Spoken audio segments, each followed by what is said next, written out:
welcome to the Jeremy Hill Show. If you are easily triggered, leave now because this is not the show for you. Now, let me go ahead and tell you something, Jack. There's been a viral video going around where this black woman is apparently having a conversation with her landlord, and the landlord is demanding that he give her some of that good old Kewchi to pay for the rent, right? The only reason why I ain't covered that because something about that whole thing is screaming skit to me. That's why it just don't feel right. So what I did for y'all, I did some research to see if I can actually find things like that actually going on. And what do you know? I found it, and it's all legitimate. So let me go ahead and play this. This is for educational purposes. Get ready to have your mind blown, Jack. Let's go ahead and dig into this. Sex in order to rent a home is part of an ongoing federal trial now. 13 Chief Investigator Darcy Spears has the bizarre story of a property manager who required his tenant to sign a sex contract and is now facing allegations of discrimination, harassment, and fraud. Darcy, what is this all about? Yes, you heard correctly, y'all. This man, he made a female tenant sign a freaky contract. If you want to live here, baby, you got to give me some cheeks. Oh yes, it's going to get even better. Let's go. Well, you guys, it's actually hard to fathom that someone would put something like this in writing. We've had to cover some of the words because we can't show them on TV, but here it is in black and white. It's so crazy, I didn't believe it until I saw it in the court record. This is Alan Rothstein, the man who wrote the sex contract. Court records show he forced a prospective tenant to sign it in November 2018 in order to rent this 4-bedroom home on Wedgebrook Street near Las Vegas Boulevard and St. Rose Parkway. At the time, Rothstein was the property manager and also a real estate broker. He lost both licenses after a Nevada Real Estate Division investigation. He now stands to lose a lot more if a federal judge finds him guilty.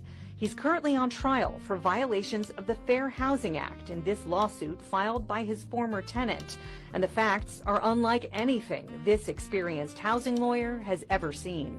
My reaction was, you had to be putting me on, that nobody in their right mind would go to the trouble to draw up a contract like this. No one involved would talk to us as the trial is ongoing. We asked legal expert Bruce Flamme to analyze the case. Have you ever seen anything like this? No, not even on bar exams in law school. Nobody has ever put something like this together that I've ever seen. Although, in all candor, I think there's more of these out there. Sources. Did you hear what he said?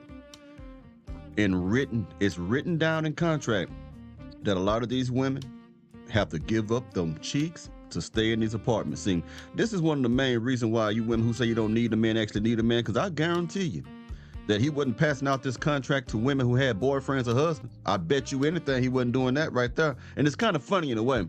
That means that man was gonna show up on the 1st of the month, y'all, and he gonna have his Cisco going. He gonna be like, he gonna say, let me see that thong. You wanna stay here? Well, you gotta have dumps like a trunk, all night long. Let me see. He was getting that coochie, man. It's sad, man. But the real question is, how many women actually went along with the contracts that they was given by individuals such as this, who actually didn't make the money to stay in these places, but they used their money maker, if you get what I'm saying, to stay in these places? Let's keep going, y'all. Those close to the case tell 13 Investigates this is not the first time Rothstein has done this, and there are other victims. Rothstein himself admitted to the real estate division that he wrote the sex contract and required the tenant to sign it. And in court records, he says any agreements or documents mentioned speak for themselves. When somebody says the document speaks for itself, what they're really saying is, I don't want to talk about it. We're talking about it to the extent that we can. We'll begin with the title. It's direct consent for sexual intercourse and or which is in italics. Who names a document that? It goes on to say, please read this legal contract carefully. And that's where I started laughing, because this is a legal contract the way the actors on Grey's Anatomy are real doctors, okay? This is literally not worth the paper it's printed on. The terms of the so-called contract are even crazier than the title. The tenant had to swear she wasn't signing under the influence of any intoxicant, including alcohol, drugs, oysters, Truffles, sea cucumber, strawberries, lobster. I've never known anybody to be under the influence of lobster. Dark chocolate, cocaine, LSD, and cannabis. I don't know where you get a list like that. Another paragraph says the tenant swears she does not currently have a boyfriend, girlfriend, or parent who is larger, meaner, and more physically aggressive, owns firearms, and or is more possessive than Ron. Now, do you see it? When you are not without a man, you are unprotected. You don't have no covering over you. He even put that in the contract to make sure that you don't have a man that's physically aggressive, leaner, meaner, larger, own firearms, or is more possessive. You got to get a man. All this BS about I can do what I want and I'm gonna be a single woman and see what happens. So when he put you in that home, each room in that home represents each nut you got to give him on the first. If you got 5 rooms, you got to give that old school cat 5 nuts. Yeah, you put yourself in this situation. It's gonna be like the group Silk. He gonna come in there talking about, let me lick you up and down until you say, stop, freak me, baby. Let me play with your body, baby. Make you real hot. Rothstein. She was told if she didn't sign this, she was not going to be able to get the unit. So for all intents and purposes, it's exactly sex for a place to live. It's exactly what it is. And it's almost sex on demand. What do we make of the fact that she initialed this thing? Nothing. People sign things all the time, and the popular myth is, well, you signed it, so. Keep in mind now, I want y'all not to skip over that. That reporter asked that lawyer, what do you make of the fact that she actually initialed it? In other words, signed that contract, letting you know that women would do anything it takes to have a roof over their head. So she read that contract, okay? She knew what the man wanted, and she agreed to it. For some reason, they fell out. Something must have happened because she was probably doing it, down to do it. And earlier in this video, they said that there was other quote unquote victims who were doing it. These women were not victimized, man. They just wanted to get into, that's a nice home too. They wanted to get in that nice home so they could flex on their friends and stuff. Didn't matter if they were sucking on an old white man sack of balls and stuff to get in there. Think about it. This woman initialed it. But there ain't nothing uncommon. Women have been using that coochie to find a place to stay for hundreds of years, man. This ain't nothing new.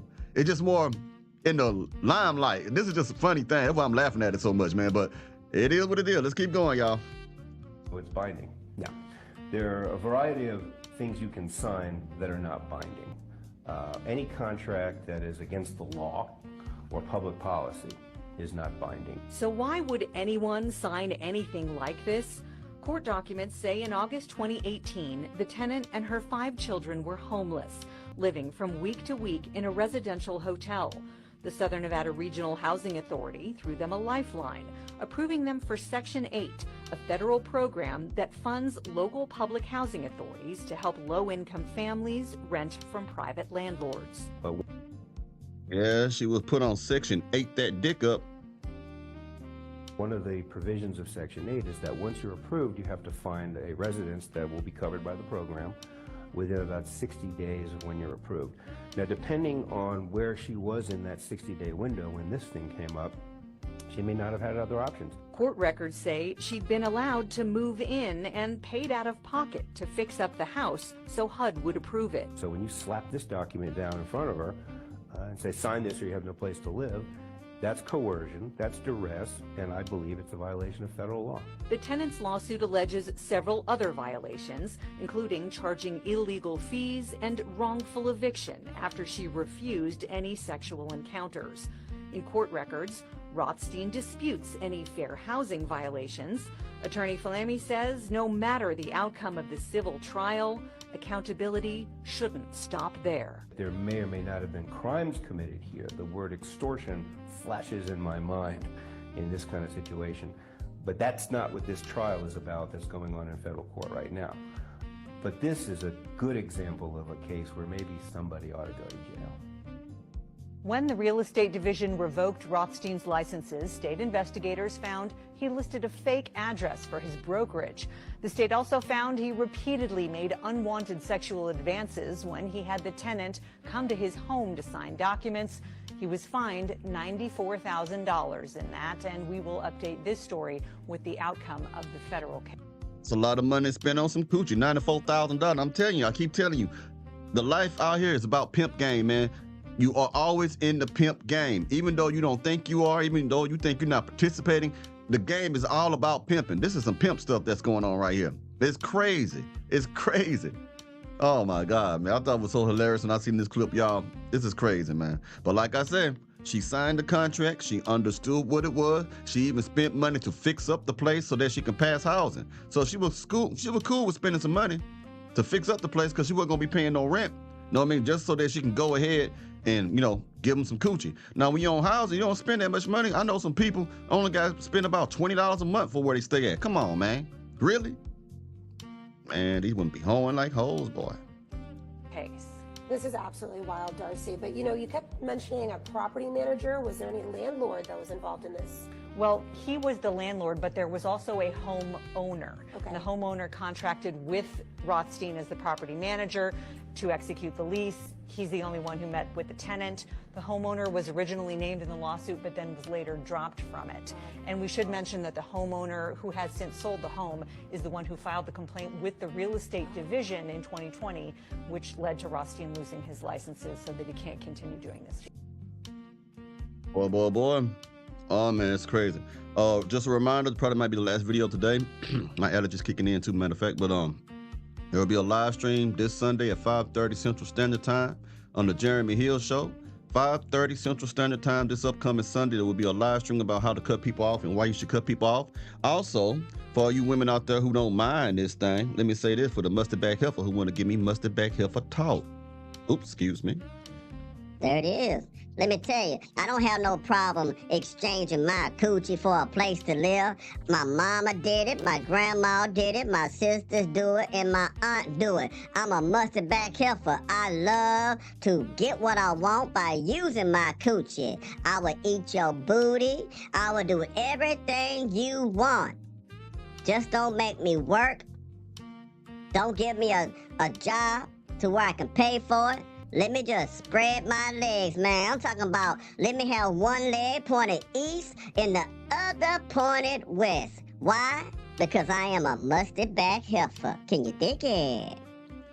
Okay. Y'all have a good one out there. And you tell me, I can't wait to see what y'all gonna say about this. Let me know what y'all think about this right here, man. This is crazy, man. Y'all take it easy now. Y'all stay safe now. You hear?